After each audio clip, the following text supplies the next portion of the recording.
दूसरा क्वेश्चन, दिए गए आलेख 10 को देखकर ए सी ए बी व बी सी का मान ज्ञात कीजिए। ठीक है, इसमें देखो वही धुरी ही निकालना है और कुछ नहीं करना है। इसमें ग्राफ में दे दिया है। ठीक है, तो चलो हल करते हैं। दिया है सेम टू सेम पहले जैसे ही हल करना है, दिया है करके लिख लेना।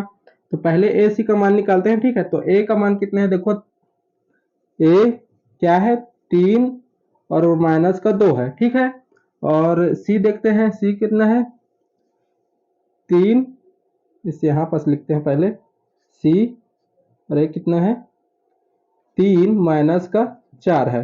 ठीक है, इतना समझ गए क्या। तो अब देखो इसको अब फिर x1 y1 मानना है और कुछ नहीं करना है। तो पहले x1 मानते हैं, पता है पहले वाला 3 हो जाएगा और y1 हो जाएगा माइनस का 2। ठीक है, और x2 हो जाएगा कितना 3 और y2 माइनस का 4। ठीक है, इतना समझ गए क्या। तो हम क्या निकाल रहे हैं ए सी, चूंकि ए सी का मान निकाल रहे हैं तो क्या हो जाएगा अंडर रूट क्या हो जाएगा x2 माइनस का x1 और पूरे का वर्ग प्लस y2 माइनस का y1 और पूरे का वर्ग। ठीक है, तो मान रखते हैं अब। तो देखो x2 का मान कितना है, देखो 3 और x1 का मान भी 3 है और पूरे का वर्ग प्लस y2 का मान माइनस 4 है। ठीक है, और यहाँ पास माइनस पहले से रहता है। ठीक है, ये देखो, और अलग से y1 का माइनस है। ठीक है, मतलब y का कितना है, y वाला मान कितना है 2 है। ठीक है, और पूरे का वर्ग। ठीक है, इतना हो गया। तो अब देखो आगे हल करते हैं। तो 3 में से 3 जाएगा तो 0 हो जाएगा, 0 को लिख लेते हैं एक बार, चलो। तो 0 हो जाएगा, 0 का वर्ग हो जाएगा प्लस माइनस। ठीक है, और यहाँ पर माइनस माइनस गुणा हो जाएगा तो प्लस हो जाएगा और ये दो हो जाएगा। ठीक है, और पूरे का वर्ग। ठीक है, यहाँ पास ऐसे करना है ना, इसको पूरे का वर्ग है ये। ठीक है, इतना समझ गए। तो अब देखो आगे हल करते हैं फिर। देखो ये क्या हो जाएगा, 0 का तो कोई वैल्यू नहीं होगा, तो -4 और +2 कितना हो जाएगा, -4 हो जाएगा, मतलब -2 हो जाएगा, घटेगा वो तो दिख रहा है। तो -2 का वर्ग हो जाएगा। ठीक है, तो यहाँ पास करते हैं अब इसे ए सी बराबर क्या हो जाएगा, ये क्या हो जाएगा 2 का वर्ग कितना होगा 4 होगा। ठीक है, तो ये क्या हो जाएगा 4 हो जाएगा। हमेशा प्लस में ही आता है, घात में सम संख्या रहता है तो। और देखो ए सी बराबर क्या हो जाएगा, 4 का वर्ग कितना होता है 2 होता है। बस यही क्या हमारा आंसर है। ठीक है, ऐसे हल करेंगे। ठीक है, अब देखो ए बी का मान निकालते हैं। ठीक है, तो दिया करके फिर से लिखेंगे। दिया है ए बी का मान निकालते हैं। तो ए का मान कितना है, देखो ए का मान कितना है 3 और 2 है माइनस का। ठीक है, और बी का मान कितना है, देखो तो बी कहाँ है, यहाँ पास 6 और कितना है माइनस का 2 है। ठीक है, इतना समझ गया क्या। तो अब x1 y1 मानते हैं। चलो x1 क्या हो जाएगा 3 फर्स्ट वाला, y1 कितना हो जाएगा इसका फर्स्ट -2 हो जाएगा। अब x2 लेंगे दूसरे वाले का, तो पहला क्या है 6 है और दूसरा y2 लेंगे तो क्या हो जाएगा -2 हो जाएगा। ठीक है, इतना समझ गए। तो अब देखो ए बी निकाल रहे हैं तो लिखते हैं, चूंकि ए बी बराबर सूत्र को लिखते हैं पहले अंडर रूट x2 माइनस का x1 और पूरे का वर्ग प्लस y2 माइनस का y1 और पूरे का वर्ग। ठीक है, इतना हो गया। तो अब देखो मान रखते हैं तो क्या हो जाएगा x2 का मान 6 है और x1 का मान 3 है और पूरे का वर्ग प्लस y2 का मान -2 है और अलग से माइनस और अलग से माइनस है, y1 का मान -2 और पूरे का वर्ग। ठीक है, इतना समझ गए। अब देखो आगे हल करते हैं। तो क्या हो जाएगा 6 में से 3 गया तो 3 आ जाएगा और 3 का स्क्वायर हो जाएगा प्लस, देखो ये तो माइनस का माइनस ही रहेगा और माइनस प्लस का माइनस हो जाएगा। ठीक है, माइनस माइनस गुणा होगा प्लस हो जाएगा और 2 और पूरे का वर्ग। ठीक है, और 3 का वर्ग कितना होता है 9 होता है प्लस, अब देखो ये तो 0 हो जाएगा पूरा, प्लस माइनस हो रहा है, दो दो घटेगा तो 0 और 0 का वर्ग तो 0 ही होता है तो 9 ही होगा, सिंपल। ठीक है, इसको लिखते हैं, अभी 9 ही हो जाएगा। तो अब क्या हो जाएगा 9 का वर्ग कितना हो जाता है, यहाँ पास कर देते हैं। तो ए बी बराबर क्या हो जाएगा, मान 9 का वर्ग कितना हो जाता है 3 हो जाता है। ठीक है, ये क्या हमारा आंसर है। ठीक है, ऐसे हल करेंगे वाले क्वेश्चन को। अब देखो बी और सी का मान निकालते हैं। ठीक है, बी और सी का मान निकालते हैं। चलो दिया करके इसे ही लिखते हैं। दिया है तो बी का मान देखो कितना है। बी का मान 6 और माइनस का 2 है, 6 माइनस 2। ठीक है, और सी का कितना है देखो, सी नीचे में है 3 और माइनस का 4। ठीक है, ये दोनों बिंदु दे दिए हैं हमें। तो अब इसका फिर दूरी निकालना है। ठीक है, तो x1 मानते हैं।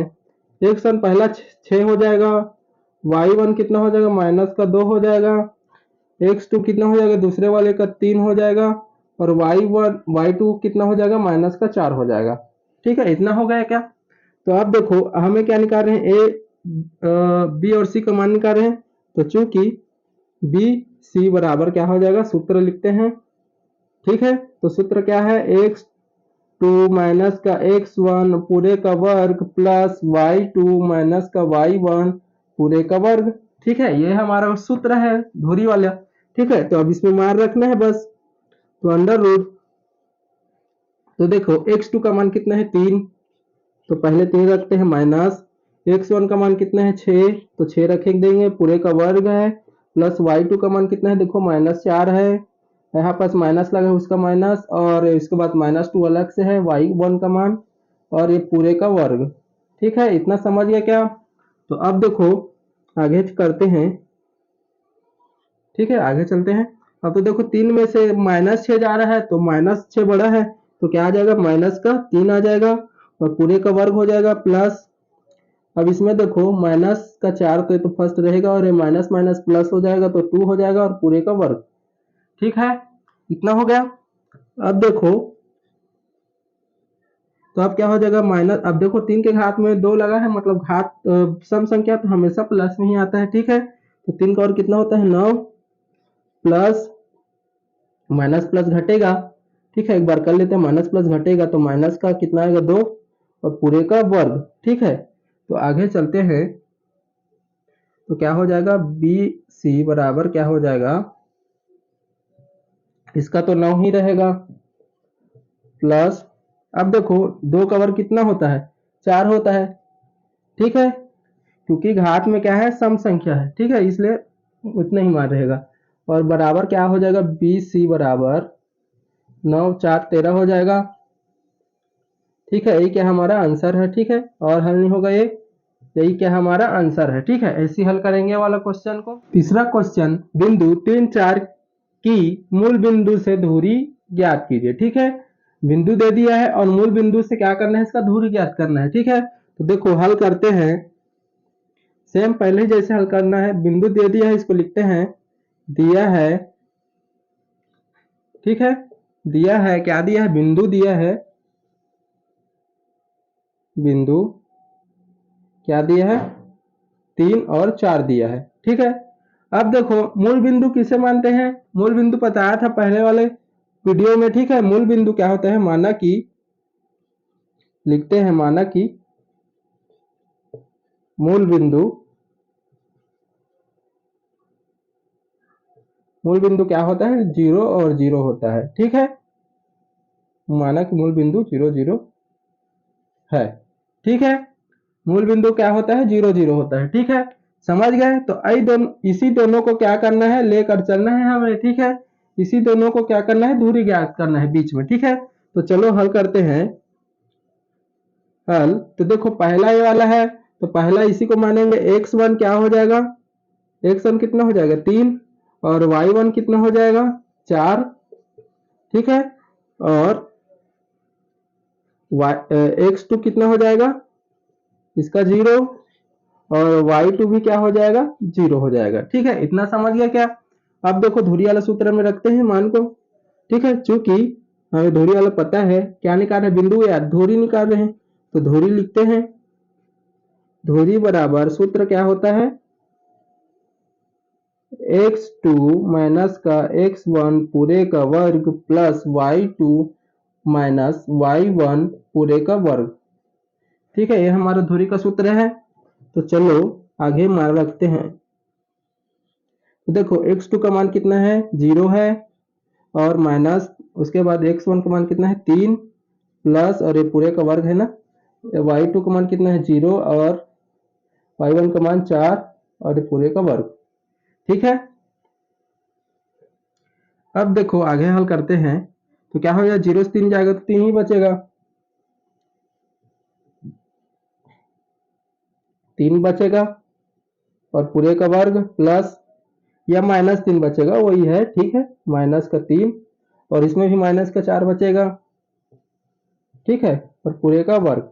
देखो जिसके भी घात में सम संख्या रहता है उसका मान हमेशा प्लस में ही आता है, ठीक है, पता है। 3 का और कितना होता है 9, 4 का कितना होता है 16, ठीक है, अंडर रूट 9 और 16 कितना हो जाएगा 25, तो 25 का वर्ग कितना होता है, 25 का वर्ग कितना होता है 5, तो 5 हमारा आंसर है, ये 5 क्या है हमारा आंसर, ठीक है, 25 का वर्ग कितना होता है 5 होता है, ठीक है। ऐसे ही हल करेंगे तीसरा क्वेश्चन को, सरल है।